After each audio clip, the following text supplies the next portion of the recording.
nossa série em Provérbios. Domingo passado não pude estar. Estive fazendo alguns convites de padrinhos, madrinhas. Tinha 3 casais lá em Bauru. Aí eu tive que aproveitar a oportunidade, que depois não ia dar para eu poder fazer esse convite pessoalmente. Mas, pela graça de Deus, estou aqui mais uma vez. Vamos continuar a meditar no livro de Provérbios. Nós já vimos toda a parte introdutória, vimos o primeiro passo para a sabedoria, vimos os poemas da Senhora Sabedoria, vimos os personagens e provérbios, vimos como aplicar e interpretar os provérbios. Muita confusão há, né? Alguns acham que provérbios são como se fossem leis ou promessas, e vimos que provérbios são provérbios e se comportam de uma maneira diferente. E agora nós vamos entrar nos capítulos de número 10 até o 29. E como dito anteriormente, os capítulos de 10 ao 29 possuem vários temas diversos. Fala sobre família, sobre comunicação, sobre sexualidade, sobre várias coisas a respeito da vida e do cotidiano e como aplicar a sabedoria em cada uma dessas áreas. Então, nós vamos, a partir de agora, a cada domingo, até o fim, até chegar ali ao fim do capítulo 29, não todos os temas, mas vamos ter vários temas que o livro de Provérbios nos traz.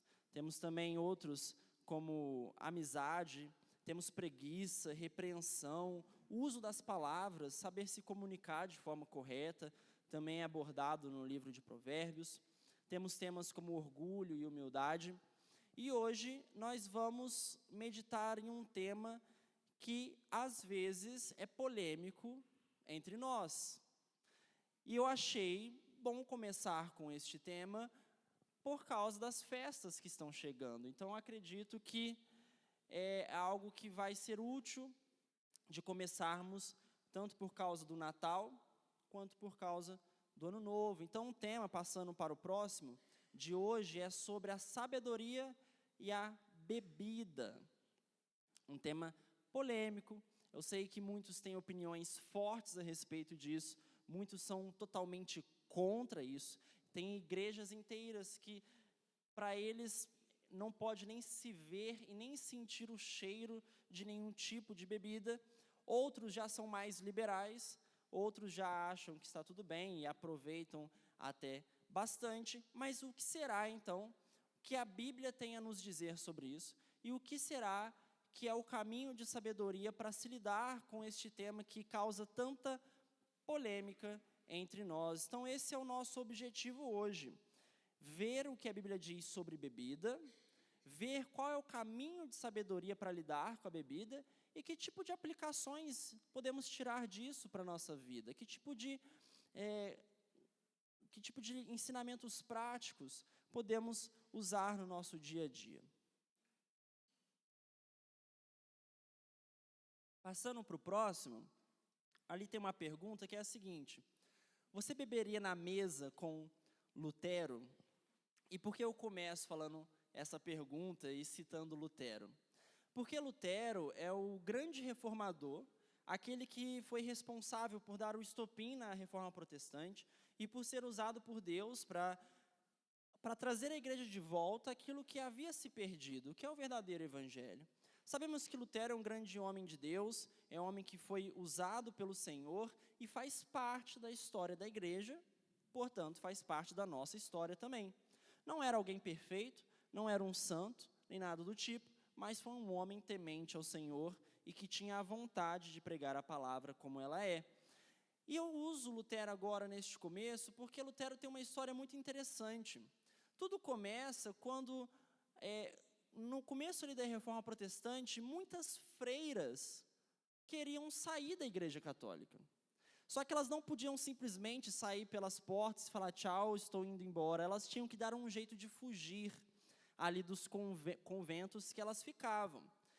Então Lutero, ele se sentia responsável por ajudar essas freiras a escapar e poder realmente viver a fé bíblica fora ali dos muros da Igreja Católica. O que acontecia então? Havia um entregador de arenque é um peixe, e ele enchia barris e barris de arenque. E levavam esse arenque embora ali e passavam com sua carroça, com esses barris. E Lutero teve uma ideia. Por que não pegar essas freiras que querem fugir, ajudá-las e colocar dentro desses barris? E levar muitas ali embora. Então ele fez isso. Colocou muitas freiras ali dentro do barril e conseguiu fazer com que muitas fugissem. Lutero se sentia responsável por isso, e não só por isso, mas também para achar maridos para as freiras que agora queriam casar. Então Lutero, ele não só resgatava, mas como procurava bons homens para que se casassem com essas mulheres e cuidassem delas. E ele fazia assim com cada uma delas. Mas havia uma chamada Catarina Vambora. Esta deu um pouquinho de trabalho para arranjar um marido. Ele arranjou alguém, aí não dava certo, depois outra pessoa, aí não dava certo também. Até que ela foi ficando, até que o próprio Lutero falou, acho que é eu que vou ser o marido dela então. E aí ele se casa com Catarina Vambora, uma mulher também de Deus, que também foi muito usada na reforma protestante. Então se formou este casal, Lutero e Catarina Vambora. Tiveram alguns filhos, um inclusive com meu nome, né, era Paulo Lutero, e era médico na época, então isso não saiu da minha cabeça. E eles então foram usados por Deus, recebiam muitos alunos em suas casas, e ensinavam a palavra de Deus. Lutero, ele era tão fofinho com sua esposa, que chamava ela de minha costela, né, um apelido carinhoso, lembrando Gênesis, né, então, ó, minha costela, como se ela fosse ali a Eva do Adão dele, né? Então, se você quiser usar esse apelido também, ser inspirado em Lutero, pode usar. Não sei se sua esposa, namorada ou noiva vai gostar muito, mas, aparentemente, Catarina achava algo bonitinho, fofinho, né? Enfim, e com tudo isso eu quero chegar ao ponto de que Catarina, esta mulher usada por Deus, casada com um homem usado por Deus, ela sabia fazer uma cerveja como ninguém. E ela tinha uma receita de cerveja dela, que ela fazia para a sua família, e Lutero gostava muito. Naquela época não era tão controverso essa questão, era algo mais comum. E Lutero, ele tinha esse costume de beber, e Catarina fazia a cerveja favorita de Lutero. Por isso a pergunta, você beberia na mesa com Lutero? Qual a sua opinião sobre isso? Será que se você encontrasse esse grande homem de Deus, ele te convidasse, você se assentaria ali, ou não, deixaria para outra pessoa, né, dobraria e passaria para o próximo, né, como alguns falam? Melhor outra pessoa ter essa oportunidade, eu não quero, eu não desejo. Esse tema é tão controverso que uma história bem recorrente, é bem conhecida entre nós, né? Esses dias eu estava numa casa de uma pessoa bem próxima, e ela me contou essa história sobre quando o pastor vai na casa dela, ela vai e esconde todos os vinhos, né? Não sei se você já fez isso nessa igreja ou em outra, ou já ouviu alguém fazer, mas é uma história recorrente, de conhecimento de todos. Por quê? Porque tem essa grande questão. Parece algo que tem que ser feito escondido, parece que é algo que, se alguém souber, eu vou ser repreendido, vão puxar minha orelha, ou algo desse tipo. Então, tem pessoas que são totalmente contra, outras que acham que pode, mas fazem isso de maneira bem discreta, por variados motivos, mas, afinal de contas, o que a Bíblia diz sobre isso? E o que ela tem a nos dizer sobre esse assunto? E é ela que nós vamos procurar as respostas, é nela. Assim como em todos os outros assuntos da nossa vida, não é a opinião minha, a opinião de alguém, o gosto pessoal de alguém, mas é na palavra que a gente busca saber aquilo que Deus pensa sobre todos os assuntos. E para isso, vamos começar lendo Provérbios, capítulo 3, verso de número 9 e o 10. Provérbios 3, 9 e 10.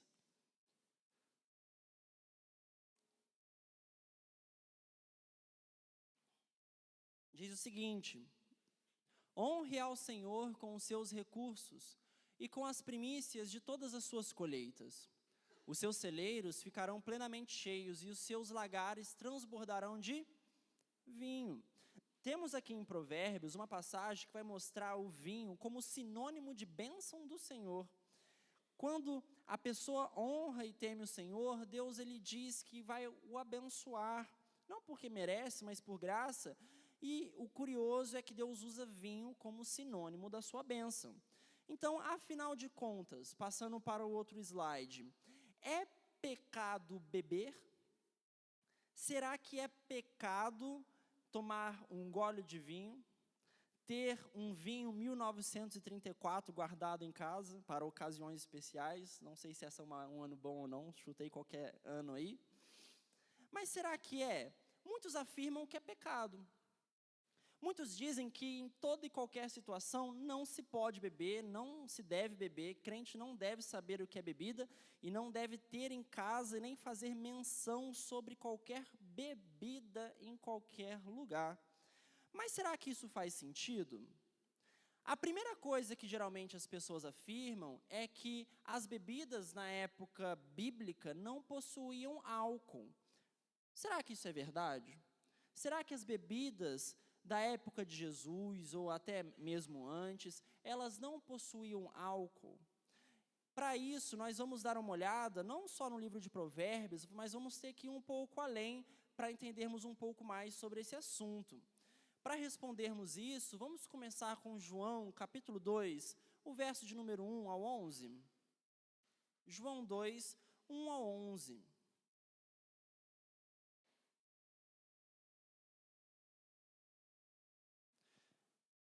Diz o seguinte, aqui é a famosa passagem de Jesus realizando o seu primeiro milagre, pelo menos registrado biblicamente, sobre a transformação da água em vinho. E fala o seguinte a passagem: 3 dias depois, houve um casamento em Caná da Galileia, e a mãe de Jesus estava ali. Jesus e seus discípulos também foram convidados para o casamento. E tendo acabado o vinho, a mãe de Jesus lhe disse: eles não têm mais vinho. Jesus lhe respondeu: mulher, o que eu tenho contigo? A minha hora ainda não chegou. Então sua mãe disse aos atendentes: fazei tudo o que ele vos disser. Perto dali havia 6 talhas de pedra usadas para as purificações dos judeus, e em cada uma cabiam entre 80 e 120 litros. Jesus lhes ordenou: enchei de água as talhas, e eles as encheram completamente. Então lhes disse: tirai agora um pouco e levai ao responsável pela festa. E eles assim fizeram. Quando o responsável pela festa provou a água transformada em vinho, não sabendo de onde viera, embora o soubessem os atendentes que haviam tirado a água, chamou o noivo e lhe disse: todos servem primeiro o vinho bom, e quando os convidados já beberam bastante, servem o inferior. Mas tu guardaste até agora o melhor vinho. Este sinal em Caná da Galileia foi o primeiro que Jesus fez. Ele manifestou a sua glória e os seus discípulos creram nele. Depois disso, ele desceu para Cafarnaum com sua mãe, seus irmãos e seus discípulos, e ficaram ali poucos dias. O que é interessante nessa história? É justamente a parte do verso 10, que ela vai nos ser útil para ver essa investigação sobre o que a Bíblia diz sobre bebidas, que fala o seguinte: ele disse: todos servem primeiro o vinho bom. Então, naquela época, as festas duravam 7 dias, as festas de casamento. Então, não era como hoje, que dura um dia só, mas durava a semana inteira. E graças a Deus dura um dia só hoje, porque um dia só já tá muito caro, né? Imagina se fosse 7, meu Deus, eu ia ter que ralar muito mais. Mas ali durava 7 dias, e os noivos tinham o costume de servir primeiro o bom vinho. Por quê? Porque uma vez que eles tomassem o bom vinho, não é que eles ficariam bêbados necessariamente, até porque era possível ficar bêbado com o vinho naquela época, mas o teor alcoólico era mais baixo do que o que temos hoje em dia. Mas ainda assim, os seus sentidos ficariam um pouco inebriados, né, que se diz, ou seja, eles não conseguiriam depois perceber a diferença do vinho ruim. Então, eles tomariam o vinho bom primeiro, se alegrariam, ficariam um pouquinho ali com seus sentidos não tão aguçados por causa de terem bebido o vinho, Depois disso, o noivo serviria o vinho de pior qualidade e aí os convidados não perceberiam tanto. Este era o costume. Isso nos mostra já que sim, o vinho tinha teor alcoólico já na época de Jesus. Outra passagem é Mateus capítulo 9, verso 17. Diz assim: nem se põe vinho novo em recipiente de couro velho. Do contrário, se rompem, derrama-se o vinho, e os recipientes se perdem. Mas põe-se vinho novo em recipiente de couro novo, e assim ambos se conservam. Jesus ali ele faz uma analogia para falar de outras coisas, mas o exemplo aqui nos mostra que sim, o vinho passava pelo processo de fermentação. Por quê? Porque quando se coloca o vinho novo dentro de um odre de couro novo, pelo couro ser novo, ele consegue esticar. E por que ele precisa esticar? Porque por causa do processo de fermentação do vinho, eram liberados gases, tipo gás carbônico, e aí o odre se expandia com a produção desses gases, então precisava ser um odre novo para suportar o processo de fermentação. Se fosse um odre velho, com vinho novo, ele ia esticar ainda mais do que já esticou e ia perder aquilo tudo de vinho. Então, mais uma vez, a Bíblia nos mostra que sim, o vinho, na época de Jesus, possuía teor alcoólico. Isso que ainda tem outras passagens, mas por causa do tempo, essas duas não serão suficientes. Vou apenas acrescentar mais uma, que se encontra em Gênesis, capítulo 9, o verso de 21 ao 23. Vamos lá para o começo das Escrituras, Gênesis 9, 21 ao 23. Aqui temos outro homem de Deus também, que inclusive falhou aqui nesta passagem, que diz o seguinte: então bebeu do vinho e embriagou-se e ficou nu dentro da sua tenda. Quem foi este homem? Noé. Então, muito antes de Jesus, na época de Noé, já havia vinho com teor alcoólico. E Noé ali passou um pouco dos limites, talvez estava já muito estressado por ter ficado tanto tempo na arca, e aí acabou exagerando. Mas brincadeira à parte, então, tanto na época de Noé, quanto na época de Jesus, em todos esses tempos, o vinho, ele tem teor alcoólico, então sim, se caracteriza como uma bebida alcoólica, assim como hoje em dia. Outras passagens até nos mostram que muitos irmãos, ao não tomarem a ceia do jeito correto, não esperando os outros e tomando demais, ficavam até bêbados na ceia. Isso nós vemos em 1 Coríntios, na igreja de Corinto tinha esse costume terrível de fazer isso ao ponto de Paulo ter que repreender. Então, sim, era possível ficar bêbado, o vinho tinha teor alcoólico e existia bebida na época de Jesus e até muito antes. Então, essa de, não, o vinho que Jesus tomava, ele não tinha álcool, ou ele não era fermentado, nós já vemos, então, que a Bíblia não mostra isso. A segunda pergunta que nós podemos nos fazer, para a gente caminhar ainda mais no entendimento dessa questão, é se Jesus bebia. Será que o nosso Senhor, ele tinha este costume de beber? Nós vemos em Mateus capítulo 26, do 26 ao 29 sobre isso. Quando ele vai ministrar a ceia, diz o seguinte: enquanto comiam, Jesus tomou o pão e, abençoando, partiu e o deu aos discípulos, dizendo: tomai e comei, isso é o meu corpo. Pode ir até o 29.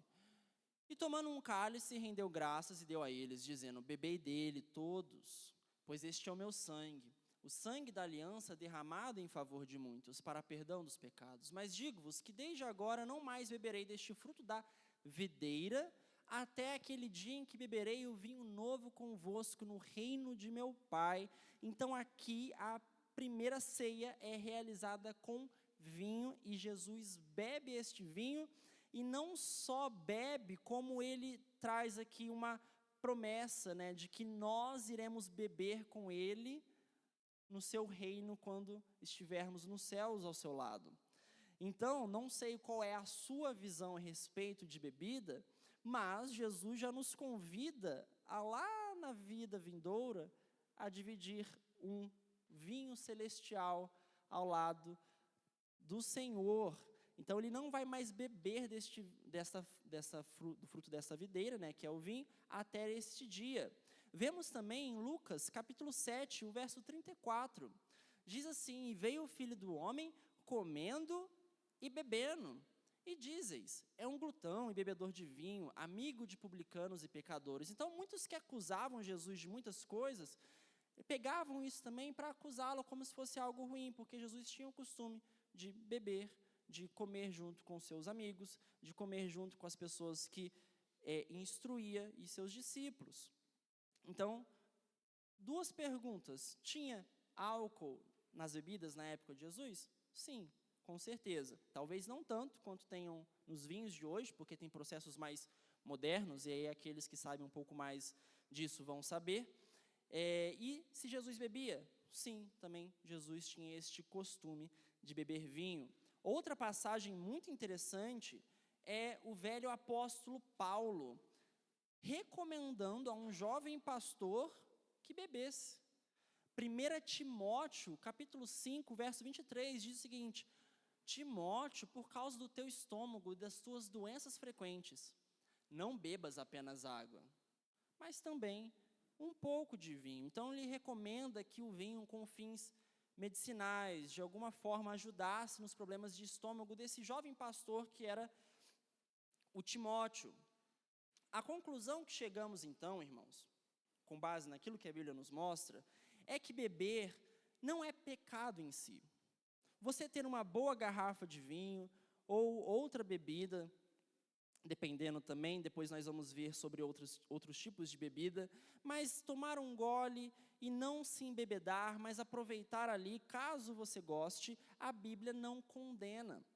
Na verdade, a bebida não foi criada pelo diabo, ou não foi criada pelos seres humanos, mas ela foi criada por Deus. Deus fez o álcool, Deus fez a bebida, e ela pode ser desfrutada como qualquer outro alimento ou bebida que Deus também nos deu. Salmo, capítulo 104, o Salmo 104, verso 14 e 15, olha só o que fala. Diz assim, que Deus faz crescer erva para os animais e verdura para o homem, de modo que da terra ele tire o alimento. O vinho que alegra o coração, o azeite que faz reluzir o rosto e o pão que lhe fortalece o coração. Todas essas coisas, elas vêm da mão do Senhor. Deus fez elas como bênçãos e dádivas, de que sua criação nós pudéssemos aproveitar da forma que lhe agrada. Então, o vinho, bebida, não são coisas demoníacas, como muitos pensam, mas são coisas que vêm da própria mão do Senhor. O problema não é o vinho ou a bebida em si, mas a forma como o usamos. Muitas coisas boas Deus nos dá, e dependendo da forma que usamos, podem se tornar em coisas que nos prejudicam, sim. Então, não é o vinho em si, mas a forma. Então, eu entendi, beber então não é pecado, não há nenhum versículo na Bíblia inteira que diga diretamente, claramente, que não se deve beber em qualquer ocasião e que bebida é algo pecaminoso, não existe. Mas, tudo bem, eu entendi isso, mas será que existe alguma forma sábia de se lidar com a bebida? Será que agora que eu sei que não é proibido, está tudo bem, eu vou beber da forma que eu quiser, a bebida que eu quero, do jeito que eu quero, sem considerar ninguém? Ou será que existe um caminho de sabedoria bíblica quando tratamos deste assunto? E agora, uma vez que nós já entendemos sobre se é pecado ou não, e essas questões que são muitas vezes questionadas, nós vamos ver qual que é este caminho.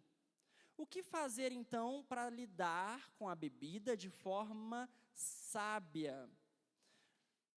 Pode passar para o próximo? Então, algumas considerações. Primeira delas, moderação. Não se entregue à bebedeira. Veja, bebida não é pecado. bebida vem da mão do Senhor e é uma bênção de Deus. Mas o alcoolismo, a bebedeira são obras da carne. A embriaguez é pecaminosa. Efésios 5:18 diz: e não vos embriagueis com vinho, que leva à devassidão, mas enchei-vos do Espírito. Portanto, sim, você pode beber, mas o que é pecado e que Deus não se agrada, e que lá em Gálatas 5 faz parte das obras da carne, que diz lá que aqueles que praticam essas coisas não herdarão o reino dos céus, é a embriaguez, é beber demais, é beber para ficar bêbado, ou para perder o controle, ou de uma forma desenfreada. Então, há um cuidado que nós, como crentes, devemos tomar. Se você optou por beber, se você optou por ter algum tipo de bebida na sua casa, faça isso com a sabedoria do Senhor. Faça isso temendo a Deus. Não se entregue à bebedeira. Não se entregue ao vício do álcool. Beba com moderação, em situações especiais, em ocasiões ali que exige um momento, mas não precisa ser todo dia ou de forma com quantidades enormes. Outra coisa que nós vamos ver: não cause o tropeço do seu irmão. A Bíblia vai nos mostrar, em 1 Coríntios também, que muitas vezes cabe ao cristão abrir mão das suas liberdades por amor ao próximo. Então, existem coisas que temos liberdade de praticar, que não são proibidas, que Deus não acha pecaminoso, nunca achou, nunca considerou.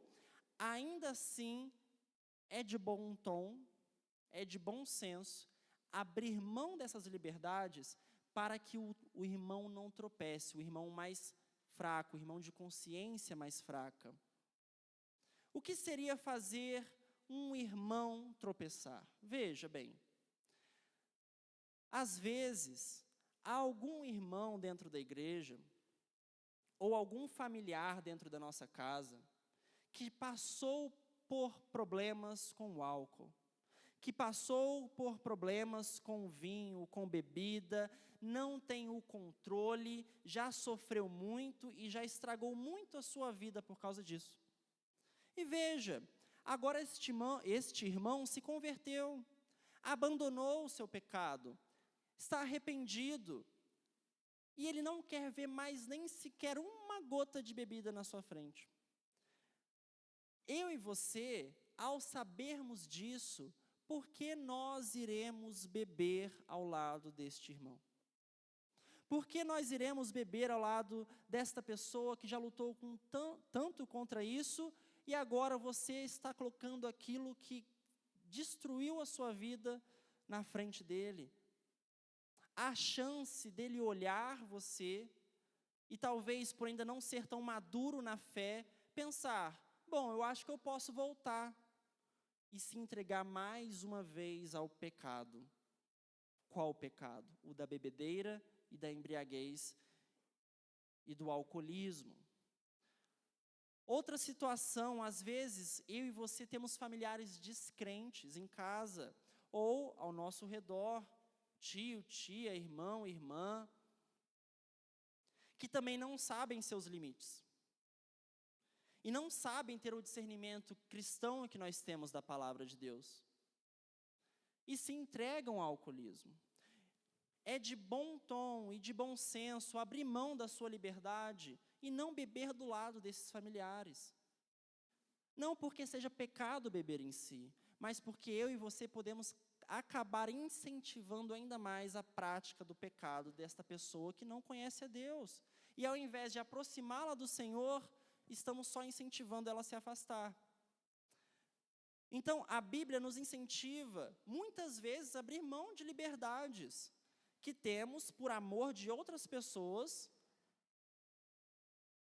nos casos em que usufruir dessa liberdade cause algum mal ao próximo. Então, essas são duas situações que creio que o crente não deve beber.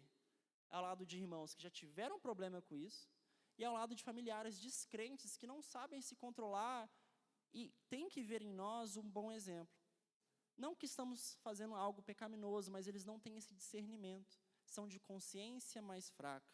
É isso que Paulo diz, se eu não me engano, em 1 Coríntios capítulo 8, tratando de um outro assunto, mas que tem essa mesma reflexão. Outra sabedoria, beba bebidas mais leves. Eu não sou nenhum expert em bebidas, tá? Na verdade, eu não tenho o costume de beber. Mas não precisa ser nenhum expert para saber que existem bebidas que foram feitas só para embebedar, só para embriagar as pessoas. Tem bebidas que nem, pelo menos pelas caras que eu vejo, eu acho que ninguém gosta. Nunca vi ninguém descendo alguma bebida forte, fazendo uma cara feliz. Geralmente é sempre aquelas caras de dor. Então tem bebidas que o teor alcoólico é tão alto que elas servem apenas para embriagar. Tomem cuidado com essas bebidas. Às vezes beber não é pecado, mas dependendo do tipo de bebida que você bebe, às vezes um pouquinho já foi o suficiente para te fazer pecar. Então prefira bebidas mais leves, bebidas que você consegue beber com mais controle, em uma maior quantidade às vezes, mas sem teor alcoólico tão alto. Outro caminho de sabedoria, tenha autoconhecimento, saiba os seus limites, saiba do seu próprio corpo, evite beber bebidas muito fortes e permaneça dentro dos limites da santidade. Depois, 5, bebida é coisa de adulto, então jovem, adolescente. Bebida só é permitido vender para maiores de 18. E se o seu pai e sua mãe não querem que você beba, enquanto você morar na casa com eles, você não vai beber. Porque não adianta nada beber escondido do pai e da mãe e falar que Deus deixa e esquecer que Deus pede para que você honre e obedeça a seus pais. Então, às vezes, a Bíblia pode até deixar algo, mas se o teu pai falou não, se tua mãe disse não, respeite-o. Quando você casar e tiver a sua casa, é um outro assunto, mas enquanto morar debaixo do teto dos seus pais, e eles não gostarem disso, não tiverem essa prática, e não queiram que você tenha esta prática, mesmo que não seja pecado, o seu pecado vai ser desobedecê-los. Então fique longe, é melhor. E por último, se possível, irmãos, não beba. Então, sim, beber não é pecado, é uma bênção do Senhor, na medida correta, com a moderação certa, mas, se possível, se você conseguir, se isso não te faz falta, não beba. Vamos ler aqui Provérbios, capítulo 20, o verso de número 1. Provérbios 20, número 1. Diz o seguinte: o vinho causa zombaria, e a bebida forte provoca tumulto. Todo aquele que é sábio, todo aquele que é dominado por eles, não é sábio. Provérbios 23, do 29 em diante. Para quem são os ais, para quem os pesares, para quem as lutas, para quem as queixas, para quem as feridas sem motivo, e para quem os olhos vermelhos? Para os que se demoram bebendo vinho, para os que andam em busca de bebida forte. Não olhes para o vinho quando está vermelho, quando brilha no copo e escoa suavemente. No fim morderá como a cobra e picará como a víbora. Teus olhos verão coisas estranhas e tu falarás perversidades. Serás como quem se deita no meio do mar, como quem dorme no topo do mastro. Tu dirás: espancaram-me e não doeu, bateram-me e não senti. Quando despertarei para voltar a beber? Então, mesmo que não seja pecaminoso, se bebida não te faz falta, principalmente aos jovens e adolescentes que espero que talvez ainda não tenham experimentado nada disso. Então, se ainda você não tem esse costume, não queira criar. Não porque é pecaminoso, mas porque existe um caminho de sabedoria em que evitar talvez seja melhor. Evitar talvez seja algo que vai te trazer mais benefícios. Então, não beber evita muita coisa. Você não precisa mais se preocupar se está bebendo a quantidade correta ou não. Você não precisa se preocupar se um dia você vai se ultrapassar ou não. Você não precisa se preocupar se você se conhece bem ou não os seus limites. Então, não beber, muitas vezes, é até melhor. Não que beber seja pecado, mas, se possível, não beba. Quando nós bebemos, muitas vezes, podemos falar aquilo que não deveríamos, fazer o que não deveríamos, pensar de forma errada e fazer coisas que são contradizentes à palavra de Deus, se não tomados os certos cuidados. Então, se possível, fique longe. Se não te faz falta, que nem para mim, porque para mim, tudo tem gosto de dipirona, irmãos.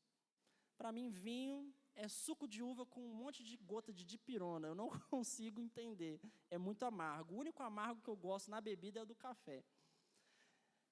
Então, aí eu já aproveito que eu não gosto mesmo e falo, então tá bom, eu não vou seguir. Isso não me faz melhor que ninguém, viu, irmãos? Só estou dizendo algo que é pessoal meu. Eu preferi não tentar criar esse costume, eu já não gosto mesmo. Preferi não tentar criar o costume, que eu acho que é melhor quando se é possível. Algumas aplicações, caminhando agora para o fim. Então, não é pecado beber, Deus ele concede a bebida, mas temos caminhos de sabedoria a se considerar quando nós bebemos. Mas aqui algumas aplicações, pode passar para o próximo. Aos que bebem, não se orgulhem, no sentido de que não se orgulhem olhando para aquele que não bebe, pensando, tadinho, esse aí não sabe de nada. Ele não bebe, e eu que já estudei a Bíblia, agora eu sei que posso, eu estou bebendo, eu sou muito melhor que essa pessoa. Quando tem essas questões de consciência, de que não é algo pecaminoso, mas que vai da consciência de cada pessoa, geralmente tem essa tendência. Aquele que acha que pode e faz, se acha melhor daquele que está se restringindo. Acha que aquele que se restringe é careta ou algo do tipo, então acaba se sentindo superior, ou acaba se orgulhando, e não vendo com misericórdia as pessoas que passaram com dificuldade por isso, passaram por dificuldade com isso. Então eles olham para os irmãos que já tiveram esses problemas e falam, aqui bebe aqui um pouquinho, não dá nada não, agora você consegue. Então não é algo que está fazendo vindo do amor. Aos que não bebem, também não julgue, e não menospreze os que bebem. A mesma coisa serve para os dois. Geralmente os que bebem olham para os que não bebem e falam, meu Deus, né? Ele não sabe de nada, ele não estudou, não é possível. E aqueles que não bebem olham para os que bebem e falam, meu Deus, promíscuo, pecador, esse aí está no caminho errado.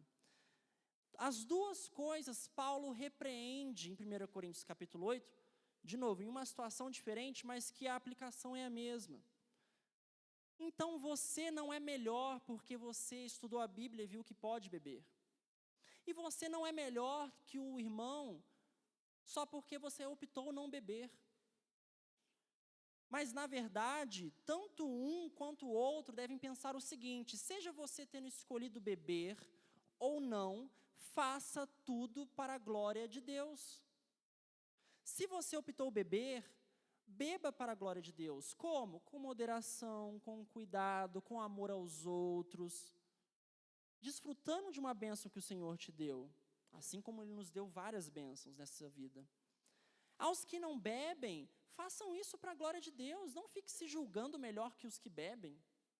Não fique se achando mais santo do que aqueles que escolheram beber. Não fique menosprezando os irmãos e condenando e julgando, porque assim você se faz lei para ele. É como se você estivesse falando, eu acho que a palavra de Deus faltou uma lei ali, e eu que estou completando ela agora. Então, cuidado com estas coisas. E uma última aplicação é, a Bíblia é a única fonte de autoridade para o crente. Conforme a bebida, conforme existe, de igual forma, existe o assunto da bebida no nosso meio, existem outros assuntos que a Bíblia não condena, mas que são muito debatidos entre nós. Que são questões de consciência, temos tatuagem, temos até mesmo questão de barba. Tem igrejas que se eu não tenho, né, uma barba tão volumosa, mas, por exemplo, o pastor Leandro não poderia ir pregar, porque ele tem barba. Então, essas questões de consciência, né, tem muitas coisas que nós fazemos, os nossos gostos particulares, nossos desejos particulares, nossas visões e opiniões particulares, com tanta autoridade quanto a Bíblia. Só a Bíblia pode falar o que é pecado e o que não é pecado. Só a palavra de Deus é a regra que nos determina como viver as nossas vidas diante do Senhor de forma que agrada a Ele. As coisas que devemos evitar e as coisas que não precisamos evitar. Mas, dentro das igrejas, temos o costume de tornar algo que é um gosto pessoal, uma visão pessoal, uma preferência pessoal, como se fosse a lei de Deus. E aí nós pegamos isso, julgamos o outro com algo que Deus nunca achou pecaminoso e colocamos um jugo em cima de outras pessoas que nunca Deus colocou. São costumes humanos. Portanto, este assunto serve para nos lembrar mais uma vez que a única fonte de autoridade para o cristão é a palavra de Deus. O que eu quero saber sobre assunto X é o que a Bíblia pensa. Eu quero saber sobre assunto Y, é o que a palavra de Deus me diz. Mesmo que talvez a sua opinião, o seu gosto pessoal, a sua preferência seja diferente, a palavra de Deus é a única cheia de autoridade para determinar como devemos viver nossas vidas. A conclusão, então, quer escolha beber ou não, isso é pessoal de cada um, estou apenas passando aquilo que a Bíblia diz e instruindo, não tenho responsabilidade caso você tenha escolhido beber ou não, isso é algo você e Deus, e faça da melhor forma. Mas quer você tenha escolhido isso ou não, saiba que você tem responsabilidade de fazer tudo isso para a glória de Deus. Aos que escolheram beber, então, bebam de forma que Deus seja glorificado, com moderação, considerando o irmão mais fraco, sem se embriagar, sem se deixar levar pela bebida. Aos que escolheram não beber, continuem neste caminho, glorificando a Deus, sem se achar melhor que os outros por causa disso. Mas antes de tudo, antes de sermos cheios de qualquer outra coisa, que possamos ser, assim como diz Efésios 5:18, irmãos cheios do Espírito Santo. Filhos e filhas de Deus cheias do Espírito, que fazem tudo para a glória do Senhor e em tudo agem com amor ao próximo. Amém? Vamos orar e dividir em classes. Senhor Deus, muito obrigado, Pai, pelas muitas bênçãos que o Senhor nos concedeu nessa vida, mas que o Senhor nos dê sabedoria para interagirmos com as bênçãos que o Senhor nos deu da forma que o Senhor se agrada. Que nós possamos, ó Pai, não julgar uns aos outros por coisas que a Bíblia nunca se preocupou em julgar, que possamos sempre amar uns aos outros, muitas vezes até abrindo mão da nossa liberdade por amor dos outros. Deus, que nós possamos fazer tudo para a honra e glória do Teu nome. Guia o Teu povo e nos afaste da embriaguez, nos afaste do alcoolismo, nos afaste, ó Pai, de beber vinhos ou qualquer bebida alcoólica em excesso, ó Deus, para que não desonremos o Teu nome. E que em tudo, ó Pai, seja bebendo, comendo ou não bebendo, possamos glorificar o Teu santo nome como filhos que Te amam. É isso que eu te peço e te agradeço, em nome de Jesus, amém. Estamos divididos em classe, irmãos.